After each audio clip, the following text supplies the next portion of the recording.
Alright lads, so in less than 12 hours time, we are going to be getting the end of month banner. And with that, of course, we're here to talk about the banner before you do decide to potentially summon on this. For those that aren't aware, yes, the banner is dropping tomorrow. It's dropping at a very weird time on the 29th. Not sure why that's happening, but that's just how they're doing it right now. FYI though, for those that are wondering, I'm still a tad bit ill, slowly getting better. Once I am, we'll be full up to speed and we'll start going back to our daily double uploads. But with that aside, let's talk about the banner, right? So this banner, in my opinion, just right from the get-go, I do think it's a very easy skip. This is a banner that you can afford to pull on if you have the orbs. I'm getting close to 3,000 orbs and I'm going to do the discount. That's basically about it. While I am happy we went back to the traditional Valentine's seasonal event, in this case Ruruka, Momo and also Mashiro in just aprons, I like how simple this banner is in the design, and the character choosing could have done a tad bit better. You know, Momo realistically didn't need to be here, but I am a fan of all three characters, and even having said that, I don't really need them, right? And that's the main thing to take away from this. They're good characters, they're good to get later on. They're characters that potentially get in future banners or in the free summons when they are eventually available. Right now, I think everyone's orb should be being saved for the next big banner. Over the last month, we've had the individuals for the end of year. We just had the end of year banner. We had the Burn the Witch run, and then we also had 8th anniversary Ichigo's Brave Fest. So I know a lot of people are like quite low on orbs, and we should take this small opportunity to save our orbs, right? The only people that I think should really summon on this banner are those that are massive simps for Momo, Ruruka, and also Mashiro. And from the looks of it, it does sound like there are quite a few of you, which is perfectly understandable. If these are your favorite waifus, then you gotta do what you gotta do. You gotta have your Valentine's with your favorite character, right? For me though, none of these three are my favorite female, so it makes it a very easy skip. But I do like the characters. I do want to get them in the future, so let's actually talk about them. And the first one to talk about is the new Valentine's Ruruka, probably the most exciting of the banner, and it's mainly the way she is designed. She is our traditional limit breaker character of the month. She is going to be optimal in slot number 1 or 2 whenever they do announce the rules for the limit breaker quest set in February, and with that, she comes with a great set of skills and even some good strong attacks. She herself is a heart hollow killer, which is still somewhat of a niche. Right now, she's really only competing with Swimsuit Rangiku, and in terms of being playable, you know, ignoring the farming abilities, I think Ruruka is definitely going to be the more enjoyable character, but Ruruka is going to come with a great set of survivability and a really high damage output, which can get even higher thanks to one particular character.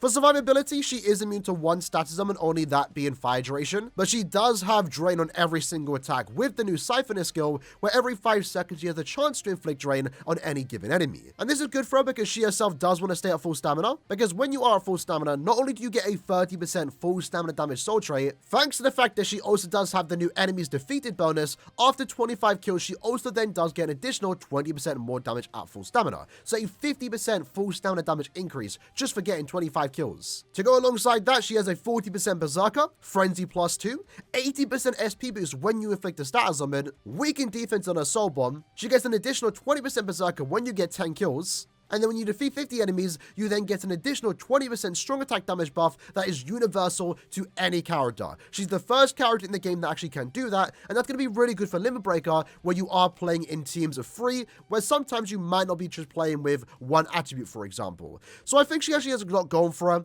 a really high damage output, which is kind of surprising for a Ruruka. The last Rurukas that we have been getting haven't been bad, they've all just been very solid. As of late, they've mainly been farmers, so it's really nice to get a really good and powerful Ruruka, someone that you can actually just play with if you are a Ruruka fan. She doesn't offer any farm abilities, but she does seem to be like quite the powerful character that seems like a lot of fun to play with, especially if you do own Kugo. Now, we have talked about this character in the past, and characters like this, where Kugo in this case, if you are a heart attribute human, you can get a 40% damage increase to any enemy you hit that is inflicted with a status summon. Alongside that, he also does give heart attribute humans a 20% strong attack damage buff. That right there pairs perfectly with Ruruka, and even though Ruruka is in a very stacked attribute, that being the heart attribute, I feel like she is able to compete with some of the better characters in her attribute, especially given the fact that she works really well with Kugo. Definitely a character that might surprise you. I don't think she's a must-have or anything, but I do think she's a really good character.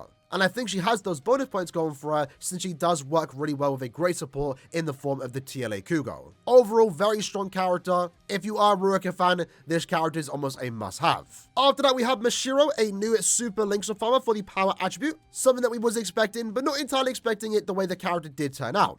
Now, I kind of like the idea that they're making Mashiro a super Link's farmer. I've never really played with Mashiro in this game, and now to a certain extent that I'm being forced to play with her because she does farm technique super Link's potions, I don't mind it. I really don't.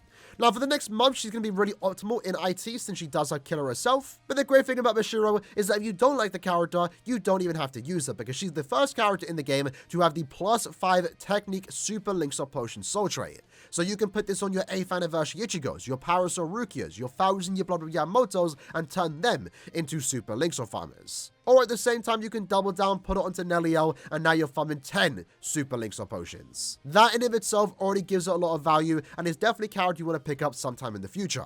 However, let's say you actually wanted to use the character. How well is she actually going to play? I feel like she's going to do a good job in the way that she's just going to farm content as easy as she possibly can.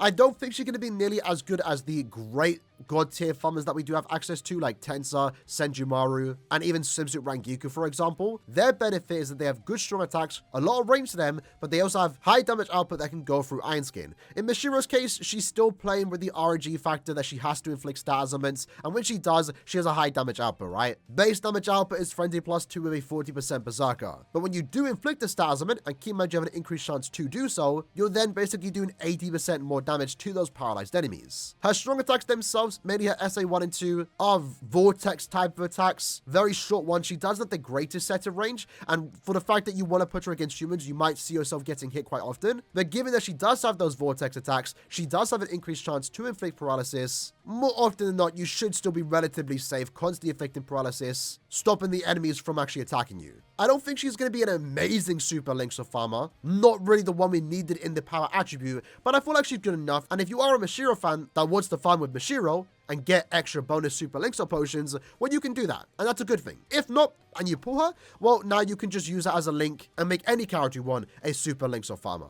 And then lastly, we have Momo. In this case, a ranged Swiper killer that is designed mainly to farm droplets, but can get some potential usage in guild quests. Now, for the idea of using it to farm droplets, you can use it as a soul trait, since she does offer a 30% heart droplet drop rate increase. Alongside that, by using her, you'll then get an additional 20% heart droplet drop rate increase. And she also guarantees 10 heart droplets. So if you are someone like me that likes to farm droplets, or you're in need of constant droplets, this is a good character to have. But keep in mind, she strictly only farms droplets. So if you are playing something like Epic Raids, for example, you might want to have access to the Swimsuit Byakuya link to give her the opportunity so she can farm also Links-Up potions. Because most rooms nowadays only really care about Links-Up potions, and droplets are a bonus. So characters like this that are just so dedicated into farming droplets and nothing else, makes it kind of awkward to actually play with them. And since you're mainly ideally going to want to use it in Epic Raid content, she has a high damage output, Frenzy +1, 60% Berserker, and since she can't affect any stat elements, she does 100% more damage to enemies not afflicted with an ailment. Alongside that, she has an SA2 boost attack with the booster skill, so her damage output definitely isn't on the small side. It is actually quite respectable. She's going to be good in Epic Raids, and she can potentially double down as a good booster for the ranged Swiper guild quest. However, keep in mind, because she is an SP character, because she is a ranged character, that SA2 is classed as a melee attack and itself won't be doing any damage. Only in guild quest though. Kind of annoying. Does hurt her a bit in guild quest, but she is mainly there to farm droplets, and she's going to farm droplets just fine. The banner itself could be definitely better. I don't think the banner stands out as anything exceptional. Of course, the main 3 banner characters are good as is. They are good characters to get. Whether you need to get them now or later on ultimately comes down to you. I'm definitely fine with getting these characters at a later date. The other featured characters, though, do feature Yumachika. He's a Super Links-Up farmer. You can use the new Mashiro link on him to get +10 Super Links-Up potions. However, me personally, I don't like his gameplay. I really don't like this character. Even if I had him, which I don't, I would never actually use him. But he is a Super Links-Up farmer at the end of the day. Might be able to get you into lobbies where you'll just freely get carried. Sansan is a +5 Links-Up potion soul trait, this time offering you more mind Links-Up potions. Good soul trait overall, definitely valuable. I use it whenever I can. As a character, you can use it, but again, you're definitely better off using it as a link. Okura, a good range no attack damage character, really cool design, mainly used in the range of Sparta guild quests. Grimjow is a speed Super Links-Up farmer, getting you those +5 speed Super Links-Up potions, speed Links-Up potions. Good character overall, but when it comes to farming Super Links-Up potions, he's not my cup of tea. He's definitely an outdated Links-Up character, to say the least, since he does lack Pierce Iron Skin and also an increased chance to inflict stat summons. But other than that, he's still a good character. Grimjow fans might like him. Aizen, mainly going to be used in the Amelia Espada guild quest, and then Toshiro is mainly just a epic raid farmer, +5 Links-Up potions, 30% more droplets. Banner isn't anything outstanding, but it does feature past White Day and also Valentine's characters, so they make sense being here. Remember, the banner itself is a Zenith step-up summon, so step 1, 6, 11, 16, and 21 are discounted at 150 orbs.